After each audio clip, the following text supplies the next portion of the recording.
Good evening all of you. Welcome to Eshwar study circle Eluru.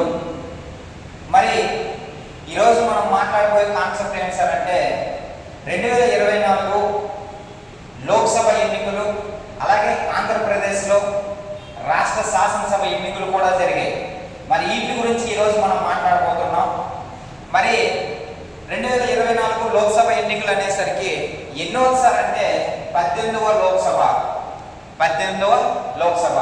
మరి ఈ 18వ లోక్సభ గురించి మనం మాట్లాడేటప్పుడు నువ్వు ఏ ఎగ్జామ్ రాయసా ఖచ్చితంగా ఇక్కడ నుంచి నీకు సుమారుగా గ్రూప్ 2 మెయిన్స్ రాస్తే 2 నుంచి 3 మార్కులు, ఎస్ఐ కానిస్టేబుల్ అదర్ ఎగ్జామ్స్ ఏం రాసినా 1 నుంచి 2 మార్కులు ఖచ్చితంగా ఉంటాయి సార్. మరి చూడండి సార్, ఫస్ట్ 18వ లోక్సభ అనేసరికి ఫస్ట్ లోక్సభ గురించి తెలుసుకుందాం. లోక్సభని ప్రజల సభ అని, అలాగే దిగువ సభ అని, లేదా అశాశ్వత సభ అని పిలుస్తారు సార్.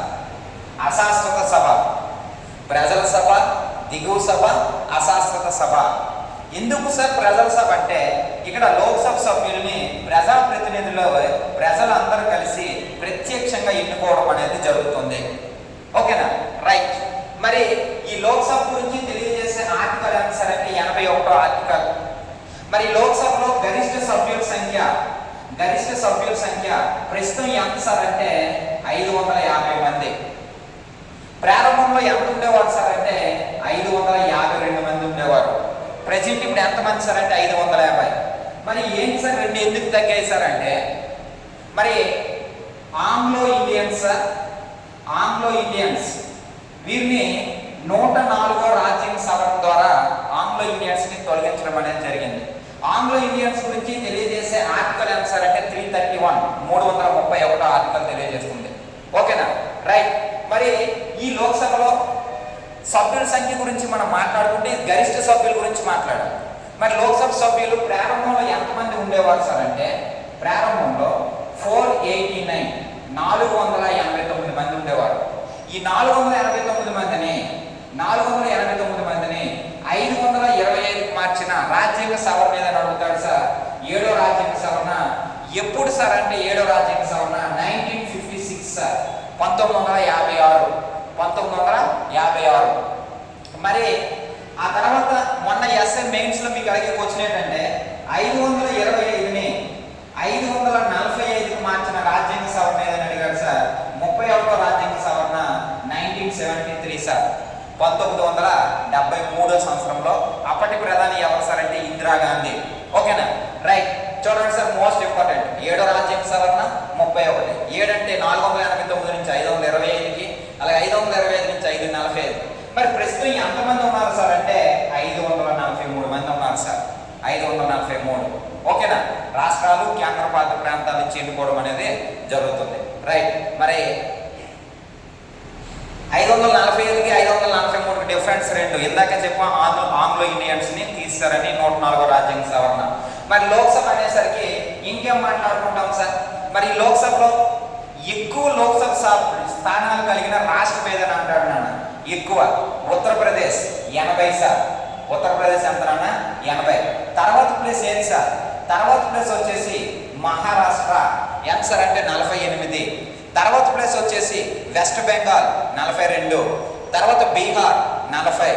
తర్వాత తమిళనాడు 39, మధ్యప్రదేశ్ 28, కర్ణాటక 27, గుజరాత్ 26, అలాగే రాజస్థాన్, ఆంధ్రప్రదేశ్ 25, ఒడిశా 21, కేరళ 20, తెలంగాణ 17. చూడండి సార్ ఒక్కసారి, ఉత్తరప్రదేశ్ 80 సార్, తర్వాత మహారాష్ట్ర 48 సార్, తర్వాత వెస్ట్ బెంగాల్ 42 సార్, తర్వాత బీహార్ 40 సార్, తర్వాత తమిళనాడు 39, తర్వాత మహారాష్ట్ర మధ్యప్రదేశ్ 29, ఆ తర్వాత కర్ణాటక 28.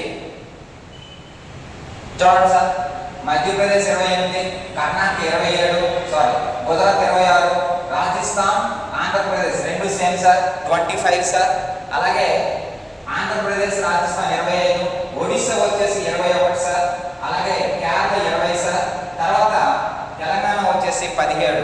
మొన్న ఈ 17 లోక్సభ ఎన్నికకి 8 బీజేపీకి వచ్చాయి, 8 కాంగ్రెస్కి 8 బీజేపీ, 8 కాంగ్రెస్, 1 వచ్చేసి ఎంఐఎం పార్టీకి రావడం అనేది జరిగింది తెలంగాణలో.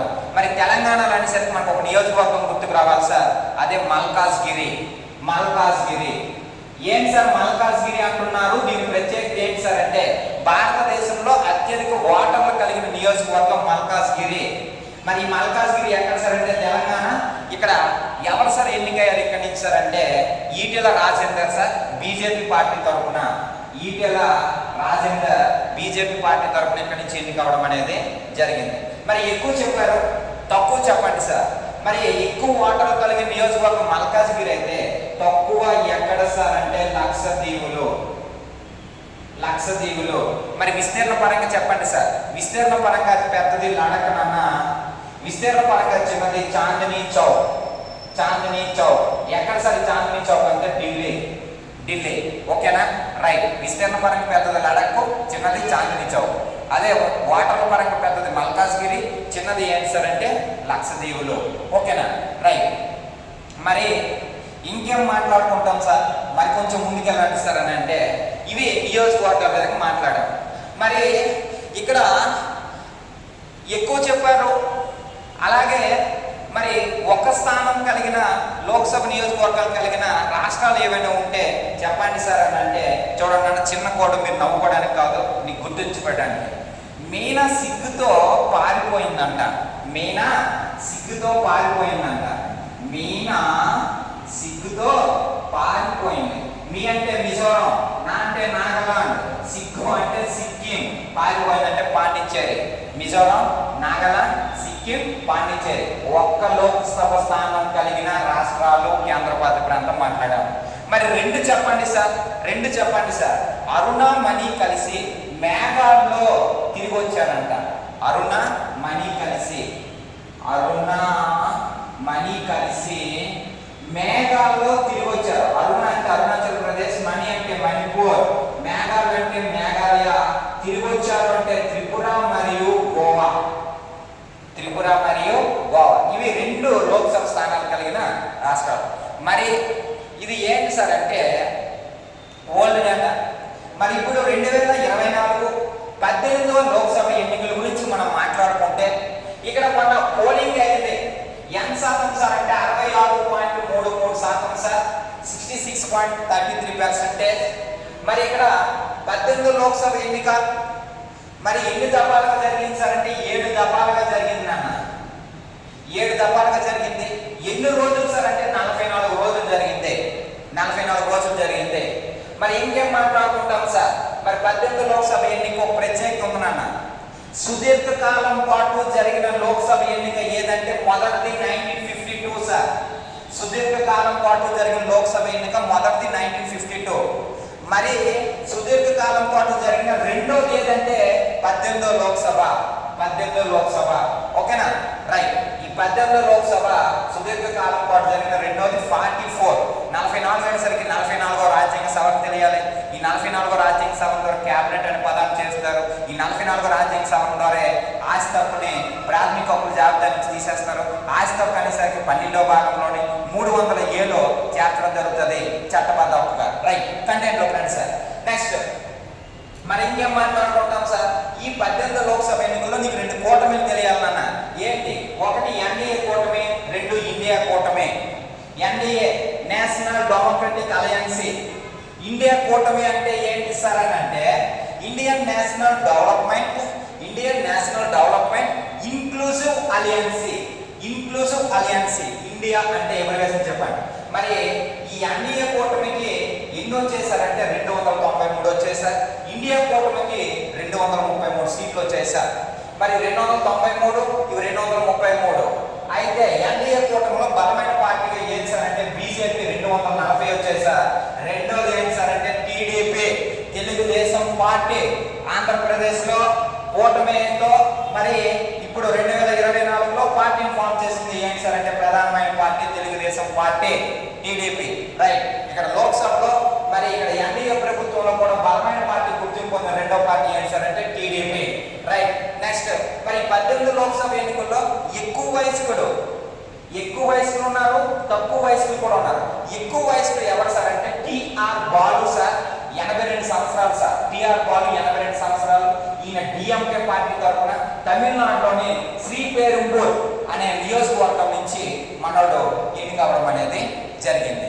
శ్రీపెరుంబూర్ అంటే మీకు జాగ్రఫీలో ఏ బిట్ గుర్తుకు రావాలి సార్ అంటే రైల్వే కోచ్ ఫ్యాక్టరీ ఎక్కడ సార్ అంటే పెరుంబూర్. రైట్, కంటెంట్ లో రండి.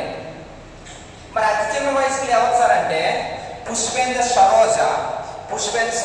సరోజ అనేసరికి మరి సినిమా సరోజ్ కాదు, సరోజ్ అని గుర్తించుకోండి. పుష్పేంద్ర సరోజ్ మరియు ప్రియా సరోజ్ వీళ్ళిద్దరు కూడా సమాజ్వాదీ పార్టీ తరఫున ఎక్కడ సార్ అంటే ఉత్తరప్రదేశ్. సమాజ్వాదీ పార్టీ అనేసరికి మీకు అఖిలేష్ యాదవ్ గుర్తుకు రావాలి. సమాజ్వాదీ పార్టీ గుర్తు ఏంటి సార్ అంటే సైకిల్. మరి తెలుగుదేశం పార్టీ గుర్తు కూడా సైకిల్లే. రైట్, కంటెంట్ రండి. మరి ఎక్కువ మెజారిటీ 2024లో 18 లోక్సభ ఎన్నికల్లో ఖచ్చితంగా నీకు బిడ్డు రావడానికి ఆస్కారం ఉందా? ఫోకస్ చేయనా? రైట్, ఎక్కువ మెజారిటీ ఎవరు సార్ అంటే శంకర్ లాల్వాణి. ఎన్ని సార్ అంటే 11,75,092 ఓట్ల మెజారిటీతో గెలిచాడు సార్. 11,75,092 ఓట్ల మెజారిటీతో గెలిచాడు శంకర్ లాల్వాణి. ఎక్కడ సార్ అంటే మధ్యప్రదేశ్. ఏ నియోజకవర్గం సార్ అంటే ఇండోర్ అనేసరికి మీకు 2023 ప్రవాసి భారతీయ దివసాలు ఎక్కడ జరిగింది సార్ అంటే ఎక్కడ సార్ అంటే ఇండోర్ లో జరిగింది. ప్రవాసి భారతీయ దివసాలు ఎప్పుడు జరుగుతుంది సార్ అంటే జనవరి 9 జరుగుతుంది. గాంధీ భారతదేశానికి 1915 జనవరి 9 వచ్చిన సందర్భంగా ప్రవాసి భారతీయ దివసం జరుపుకుంటున్నారు. ఎప్పటి నుంచి సార్ అంటే 2003 నుంచి. అప్పుడు ప్రధాని ఎవరు సార్ అంటే అటల్ బిహారీ వాజ్పేయి. మరి ప్రవాసి భారతీయ దివసాలు యాక్చువల్ సంవత్సరానికి ఒకసారి జరిగాయి, కానీ 2015 నుంచి 2 సంవత్సరాలకు ఒకసారి జరుగుతుంది. రైట్, దీని గురించి ఇంకా మాట్లాడుతుంది సార్, కంటెంట్ లో రండి సార్. నెక్స్ట్, మరి ఇక్కడ 2024 లోక్సభ ఎన్నికల్లో ఏకగ్రీవంగా ఎన్నికైన వ్యక్తి ఎవరు సార్ అంటే ముఖేష్ దలాల్ సార్, సూరత్ నియోజకవర్గం నుంచి sir. Surat BJP party. Surat అనేసరికి మీకు హిస్టరీలో చాలా పీపుల్ గుర్తుకు రావాలి సార్. సూరత్ ఏమని పిలుస్తారంటే వజ్రాల నగరం లేదా డైమండ్ సిటీ అని పిలుస్తారు. సూరత్ అనేసరికి అతివాదులు మితవాదులు విడిపోయారు ఏ ప్రాంతంలో సార్ అంటే ఏ కాంగ్రెస్ సమావేశం సార్ అంటే సూరత్. రైట్, ఓకేనా?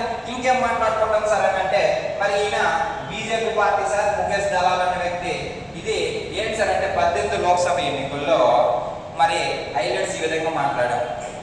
మరి ఇలా లోక్సభ ఎన్నికల గురించి మనం మరి ఇంకొక కూటమి ఏం చెప్పుకోం సార్, ఇండియా కూటమిలో ప్రధాన పార్టీ ఏదంటే కాంగ్రెస్ సార్, 99 సీట్లు వచ్చాయి. తర్వాత ఏంటి సార్ అంటే డిఎంకే 40 సీట్లు. తర్వాత ఏంటి సార్ అంటే సమాజ్వాదీ పార్టీ 37 సీట్లు సార్. ఓకేనా? Right sir. మరి ఇలానే మరి రీసెంట్గా మరో 4 రాష్ట్రాలు కూడా ఎలక్షన్స్ జరిగాయి. అందులో మన ఆంధ్రప్రదేశ్ ఒకటి. ఆంధ్రప్రదేశ్ ఎలక్షన్ పై మరొక వీడియో చేస్తాను సార్. ఆ వీడియో నెక్స్ట్ పార్ట్ 2లో ఉంటుంది. మరి ఏ రాష్ట్రాలు సార్ అంటే ఆంధ్రప్రదేశ్, ఒడిశా, సిక్కిం, అరుణాచల్ ప్రదేశ్. వీటిపైన మరో వీడియో జరుగుతుంది. వాటి గురించి పార్ట్ 2లో మీకు పెట్టడం జరుగుతుంది. ఏంటి సార్ అంటే మా ఛానల్ ఇంకా మీకు నచ్చినట్లయితే షేర్ చేయండి, లైక్ చేయండి, సబ్స్క్రైబ్ చేయండి. Thank you all of you.